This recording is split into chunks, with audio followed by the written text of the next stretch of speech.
First of all, I would like to say thank you to Anthony for giving me this opportunity to attend and speak at my first ever BEC conference, while also talking to you about the exponential technology of artificial intelligence and the impact of this technology to solve one of the world's deadliest diseases, cancer.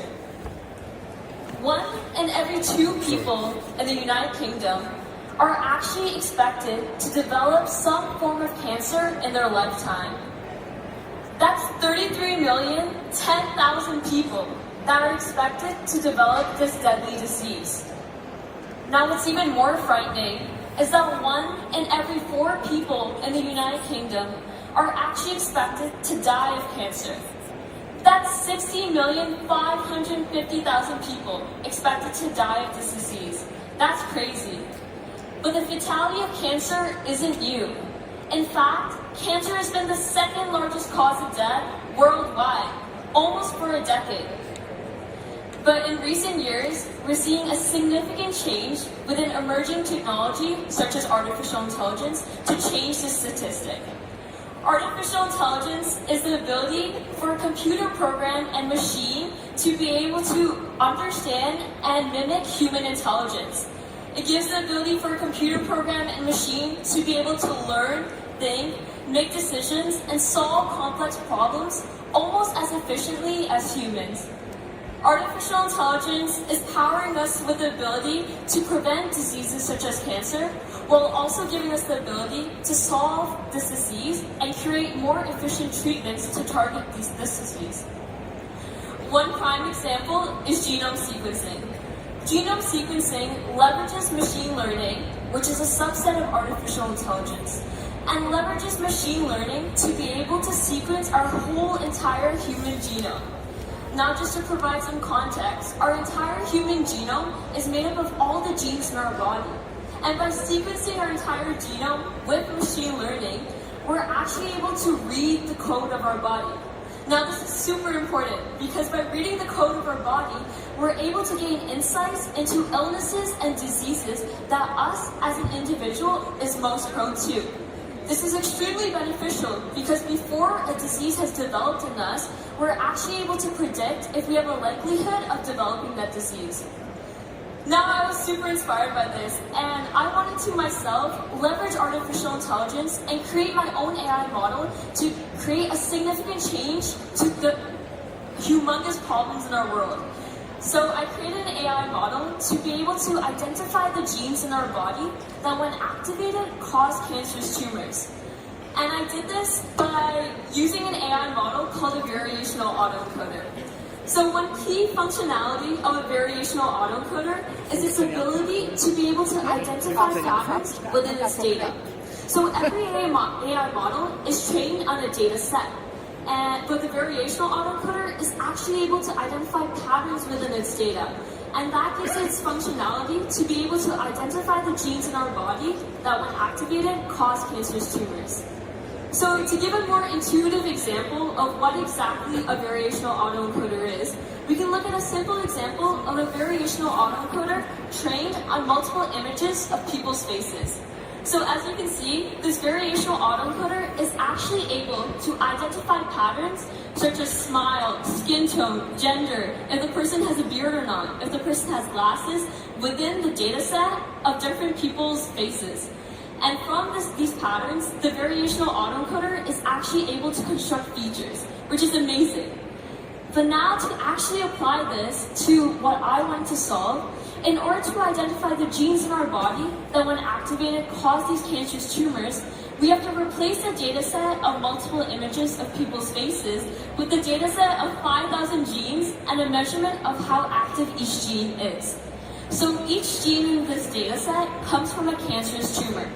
So what this means is if a gene from a cancerous tumor is highly active, then that gene is most at risk at causing the cancerous tumor in the first place. So now I wanted to see if my variational autoencoder was able to efficiently identify patterns within the dataset of 5,000 genes and a measurement of how active each gene is.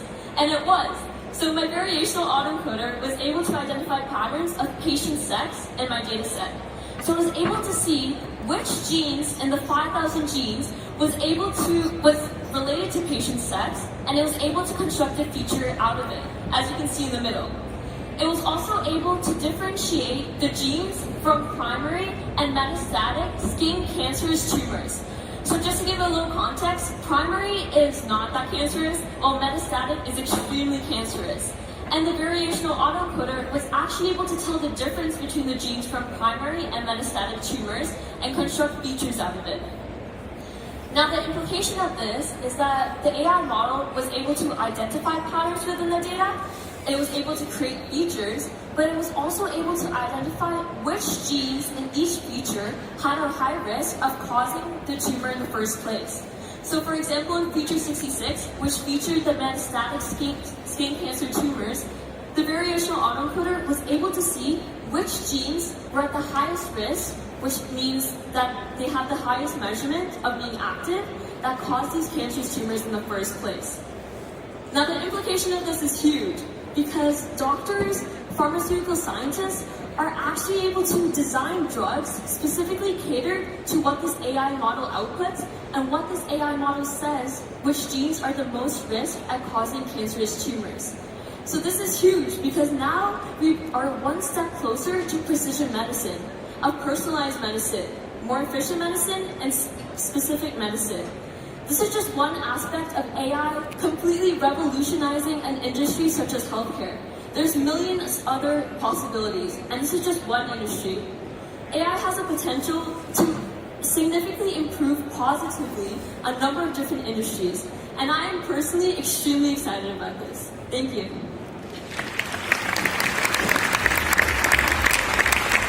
So Shagun, you've been researching this for about a decade or so? No, 3 or 4 months. And one of the things I want to underscore to the audience, tell me a little bit of some of the projects your friends are working on.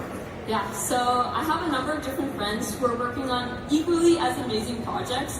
One friend, his name is Sabrish, he is actually working with Microsoft, and he's sponsored by Microsoft. He's developing his very own augmented reality app that allows for wayfinding indoors. My other friend, Ananya, she's working with brain-machine interfaces, and she's actually able to control a robotic car with her brainwaves. That's pretty cool. Now, I'm curious about your mindset on this shift. What's happened? What's changed in you since you started working with these types of tools? I think the biggest thing is that I no longer think age is a barrier. So before, I thought I was very limited to the classroom or the material that was given to me.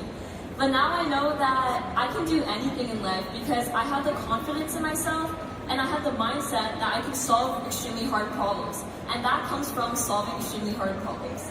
It is amazing to see what you're doing, and I have to say, the world is a better place to have students like you solving these tough challenges. Now, cancer's a big one. What made you decide to choose it?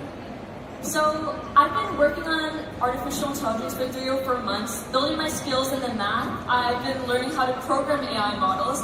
But I really wanted to apply my knowledge to something bigger because I believe that I've been so fortunate to grow up in a good family in a developed country that I have to use my skills, the tools I've been given, the technology, to impact something big. So that's why I chose cancer.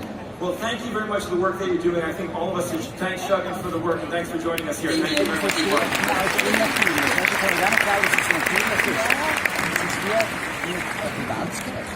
It is incredible to see the kind of talent, the opportunity, the passion that we can unleash in our students. We spend a lot of time talking about what technology is going to do in our schools, in our classrooms. We should spend more time on what technology is going to enable inside the kids to do stuff for the world. And that starts with understanding the foundation of unleashing and embracing the reality of social and emotional learning. This is something that we've been really thinking about hard at Microsoft. And to join me in welcoming Barbara Hosoffer, who will share a little bit more about the work and the research we're doing to unleash the power of social and emotional learning.